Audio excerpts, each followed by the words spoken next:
ice fishing. I'm not going to say exactly where we are ice fishing, but it is in Idaho. There's lots of places in Idaho to go ice fishing, Cascade Lake, Horse Thief, places like that. We're not at one of those places, but we're not going to say where that is today. So what we've got is we've got 4 people that are going to be fishing today. Idaho law says in most cases you can have 5 tip-ups or poles when you're ice fishing per person.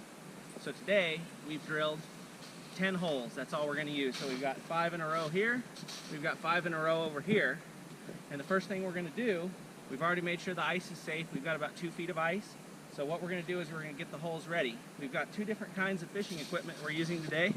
We've got these little poles on the stands, which we're going to prep the holes one way for. And then we've got some tip-ups that we're going to prep the holes another way for. So we'll go ahead and get started. So we're going to set this hole up here for one of those fishing poles. So all we want to do is just level the top off here, just kind of clean it up. It's not real cold today, so we want to get this cleaned up. And if it is going to freeze, we want to just let it freeze.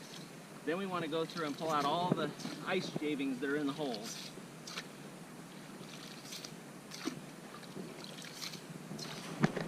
And you'll get the first bunch of this out, and then as soon as you start setting things up, you'll see some more will rise to the surface. So about every half hour or so as you're fishing, depending on the temperature, you'll want to go through and check your holes and make sure everything's clean.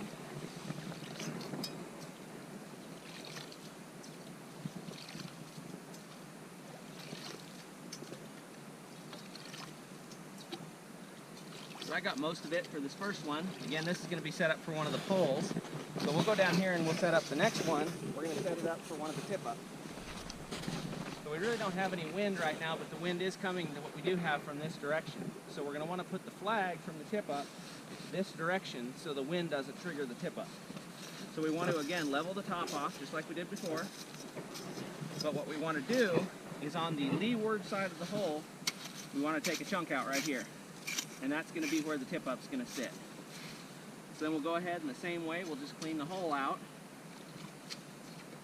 We'll do the same thing for all these 10 holes, and then we'll go through and start setting up our equipment. That'll do it for that one, I think. Okay, so we've got all of our holes prepped here. We've set up 2 different types of holes. The first one here is going to have this little ice fishing pole set up on it. We leveled off the top, and then the pole will find a position that it fits nicely, something like this maybe, right over the hole. And then what we have is we have a hook on here, and then this one has a little lure on it that just happens to be there for perch or things like that. Don't really need to have that. Then we have a swivel with a sliding weight here that will slide down to the bottom. Then what we're going to do is we're going to set every other hole. We're going to set one on the bottom, we're going to set one just under the ice, and then we're going to see which one seems to be the best, and then we're going to move the rest to that position. So that's how we're going to set up for the ice fishing poles, just with a worm on there, usually about a half of a night crawler on that one. Then we have what's called a tip-up. These were homemade here by a family member. It's 2 pieces of lath. They're about 1 foot long, and you stretch them out to a plus sign like this. They have a flag on one end, they have a notch on the other end, and they have 2 rubber bands on them with 2 hooks. So what you do is you take these rubber bands off to release the hooks without catching yourself on the hooks. Store the rubber bands to the side here. Do the same thing with the second one.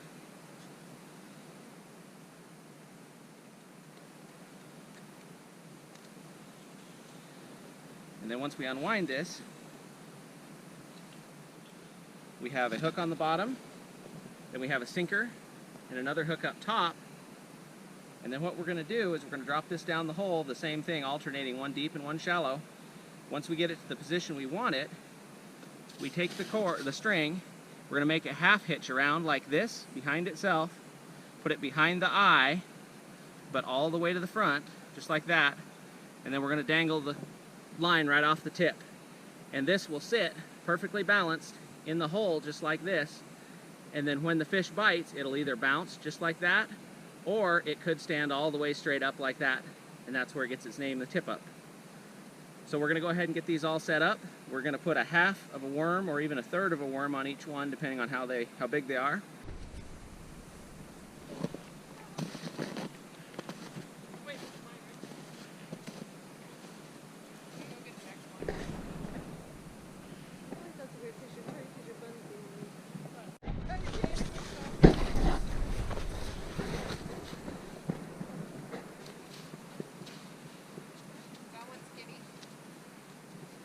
too awfully big.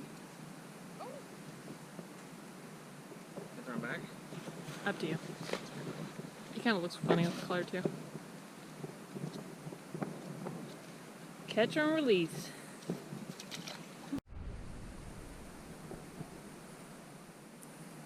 It's gonna take like 20 minutes.